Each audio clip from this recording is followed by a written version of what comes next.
Hey guys, Kinger here, bringing another video. Today's video, I'm going to look at Krisk, the Ageless one. So I've had Krisk for about 3 months now, and I know with the double event, some of you guys will be pulling him. So I thought I'd put my just so you guys have an idea of what he's good for, what you could use on him, and whatnot. So um, now you look at mine, and you say, well, what have you done here? For me, I've built mine just for speed for arena and also for pretty much surviving waves and all that because I don't have the greatest of wave clears on my team here. So I haven't made mine for like, pure defense, survivability and stuff like that. So that's you can go multiple ways. Skratch 47 has made a team that he does 77 million on Ultra Nightmare with using a Krisk and Tyrant and Valkyrie. And a lot of that is that there's the shield and Krisk with his shared he takes some of the damage, and then Tyrant will take some of the damage. Actually, Krisk is really good for that. The characters that Skratch shows you in that video is insane. So I'm just bringing it up to show you that he has potential to be really, really good, make your team even better. I don't use him on my clan boss team because I use the unkillable and his speed. Increase speed skills here, which is this one, where he increases everybody's speed would mess that up. So I'm not going to try tweaking it and trying to make it last, and because it takes a lot of testing to figure out how fast he's going to go with that increased speed, when it falls off, what happens, and trying to adjust it for that. So that's why I don't use him on my unkillable teams or anything like that. So, um, but he will be able to be used everywhere. You just have to make a team around him. That's because all he's good for survivability, making your team last longer, taking the damage onto him, and then healing himself. So before I get too far, I'll go over the skills here. So his A1 is attack all enemies. He has a 30% chance. Booked up, it can get to 50% chance of placing a decreased speed debuff for 2 turns. Great for wave clear, great for faction wars, great for arena. If you guys aren't in platinum, and I'm not, so it's a good all-around one. Do you need it booked? No, but I mean, it gives you an extra chance of putting decreased speed on a lot of waves and characters that you're attacking with just as A1. So it does a decent amount of damage too for uh, the abilities he gives you too. So his A2, when fully booked, it's a 3 turn. It starts out as a 4. Attacks all enemies, places a 50% ally protection buff on all allies except for this champion for 2 turns. Then he places 2 continuous buffs on himself and increases all the allies' buffs for 1 turn. So the way it's worded shows you the turn order he'll do. He'll put the ally protection on all his teammates, then he'll put his continuous heal on himself, and then he'll increase everybody's buffs by 1 turn.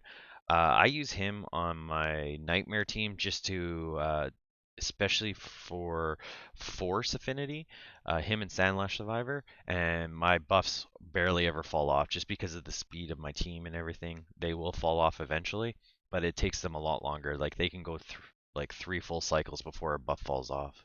So his A3, which is awesome for arena. This is why I use him in my arena team, because he takes all the damage at this point. Then is place a provoke debuff on all enemies for 1 turn. Places a 60% increased defense buff on this champion. Then he places a 30% increased speed buff on all allies except for this champion for 2 turns. When booked, it drops to 3, so it starts out at 5. So in, you will need 4, 5, so 9, 11 books for him. Not bad. A little bit pricey for a legendary, but considering every skill is useful, it's not like one isn't. It's very reasonable in my opinion. So uh, obviously with provoke, you can't provoke the clan boss, but everything he has, no matter what, is always useful and everywhere he goes. So, and then his passive, which is great for arena and great for clearing waves and all that stuff. At the start of each round, places a shield buff on all allies for 2 turns, equal to 50% of this champion's max HP. Has a 75% of placing a 60% defense decreased defense and a 50% decreased attack buff on the attacker for 1 turn. When you've booked this up, it does take books, so it's 14 books for him. Not this one's very good though, because it'll make it 100%. So if he's hit at all, they'll always, as long as the accuracy check works, he will get the defense, decreased defense and decrease attack added to the attacker. So this is why he's really good. Like a lot of people like him in Clan Boss. I just haven't found a team with my guys here that will work with him. So, but you can find out. Like I said, go watch Skratch 47's video. I believe he's going to be putting out soon. I watched him on a stream, and he did 77 million with Krisk as one of the main contributors for it, taking attacks from him and everything. Also, by the way, this is I love the way he looks. So he's really cool. Now for masteries, I'm like primary is my just soaking up a damage and everything, so I don't have him in on offense. If you're using him in Clan Boss, use the offensive tree instead of, I would say, the defensive tree. Um, but it very much depends on how much your accuracy is on there, because the only thing under the accuracy tree after getting extra accuracy here at the beginning is lasting gifts, because then all his buffs last longer. And you could get, which one is it here? Sniper? Or is it lore? No. Where is the one that increases? Yeah, Master Hexer. Those are the only ones that you could do to keep the buffs and debuffs that he puts on there. But if you're trying to go for survivability, obviously defense is better. So it very much depends on what you're trying to do with him. Where you may be lacking, if it's accuracy or if it's survivability, then you go with defense or support depending on which one you're trying to add on. So I chose defensive, like the Iron Skin, because I wanted more defense on him. He hits harder then, so that's why. Now you could put almost any set on him. You could put a provoke, a uh, freeze. You could put like some people do a stalwart for him to last longer in Clan Boss. You could put just speed, defense, HP, because the higher his HP is, the bigger shield he puts on at the beginning. It very much depends on where you're using him for. So if you're going all around, you want some more defense, more HP, more speed. So this way he survives, and then he can take on more damage from the team and helps out your team more. So, but if you're specializing him in certain areas, uh, you would want to take a little bit more specialized gear. So, but since he's such a good all-around character, he can almost use anything that's any good. So, as you can see, I have a broken set, but that's just because there was nothing that would for these two here that would increase anything. So I just broke up the set. So just found the ones with the best stats. When you're looking at stats, what do you need? Well, you want defense, you want HP, speed. If you're trying to make him do more damage, you want to add that, get that higher. And then accuracy, if you're using him in areas where you want his provoke and decreased defense and attack added to him to get onto the characters. So the main ones would be get your defense up to at least 3,500. HP, you could even put, like I have my HP pretty much the same. You could get that where HP gets even higher just because of that shield he puts on everybody. But accuracy is important depending on where you're using them for. So one thing I want to just let you guys know is in Faction Wars, he is awesome. He will solo Lizardman Crep by himself. He has done that for me. The only one I'm missing 2 stars on is the very last stage, and that's because I'll show you guys my team. We'll go by faction, and I'll go down. I only got 2 of the guys out, and I'll show you the other 2 in my vault. So obviously Razin, most people have him because he can be fused.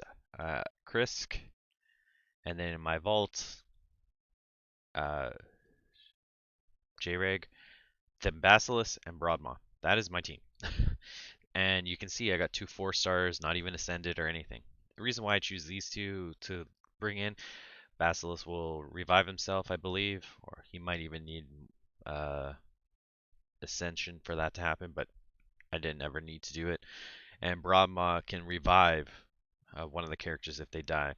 And the reason why I was able to go to like stage 20, stage 19, and it doesn't happen every time where you 3-star every single time, but is because Broadmaw will res one of the characters that drop if it's not him, and Krisk will soak up all the damage everybody's taking. So it's a he is an awesome character that can solo that faction's creps by himself if you really needed to. So if you get him, make sure you gear him up and he will kill everything. So I don't have a team for Clan Boss. Works there very well.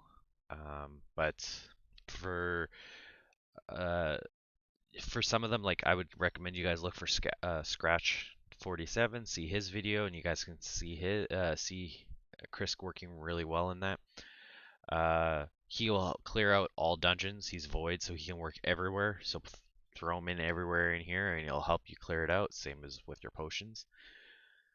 Campaign farmer, I mean, you could use him if you really want, but there's better people. But he still works well in there. It just will be longer. So if you get him early game, use him as your campaign farmer too. Faction wars I've already gone over. Arena though, this is what I wanted to show you guys. So my team is set up for Arbiter to go first, obviously. Do speed boost. Chris goes next, provokes everybody, followed by my 2 nukers. Now, will this work in Platinum? I doubt it because everybody's resist is so high. My accuracy is not very high. But for Gold 4, I just hit auto, and I beat almost every team except for Tormund's will mess my team up. But, I mean, there's ways around it, you know, with what's her name there? Not Sifi, I was thinking it's Sifi there for some reason. Uh, Duchess will prevent, like, you know, all that stuff from becoming a problem for you. But for anybody that's not doesn't have a Torment, or you get lucky and you know all your guys don't freeze, then you should be able to win almost every single battle. It also allows me to have 2 nukers on my team, because for the first wave, he will take provoke most of the time, and then the second time they go to attack, I usually Razen's not Razen, but Nethril has stunned them, or my Krisk is so fast, depending on who is left, that he's gone and provoked them again. So sometimes you might even see it on Miscreated Monster here, depending on how tough he is. So, but this team works really well. I actually really like it, so it's fun. Um, Interesting. Cathalia is lasting like crazy. Must be very just have super high defense or something. Yeah, I only got hit for 18. It's usually around my Rotos is not geared very well. That's the one thing I have a problem with is my damage dealers aren't the greatest at dealing damage. 60k, that's not bad. But compared to like how other people's Rotoses can hit for 100k, yeah, that could be a problem. So this team is not that hard. What I will find is that depending on what the other 3 would be. So if he had an Arbiter, let's just say 2 good damage dealers right behind Torment, I could lose, but this one will show you some of the problems I run into with my team. So yeah, see, so now they're all frozen. Great. Uh, Now they're all taunted. But because of Krisk, he will help these 2 survive. Coming up here. Oh, never mind. He won't even get a chance because Nethril's going to own them. So let's see if we can find somebody harder so you guys can see. Oh, great. The good old Tormund freezes everybody and Krisk is stuck in the middle. And for some reason he has buffs, but then they were all at 0. I don't know.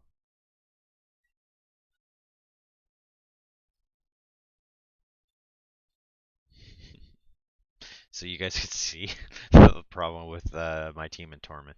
I've been trying to figure out another character to put in there. I tried Dark Alhain, but the problem with her is that she works well in some instances and then doesn't work well in others. So let's see this team. So this team might be a little bit harder because Gorgoroth is going to go and revive everybody. So let's just see. I'm just gonna hit auto. I want you guys to see if I lose some of the conditions I can lose in. Usually my condition is how many guys get frozen by Torment. So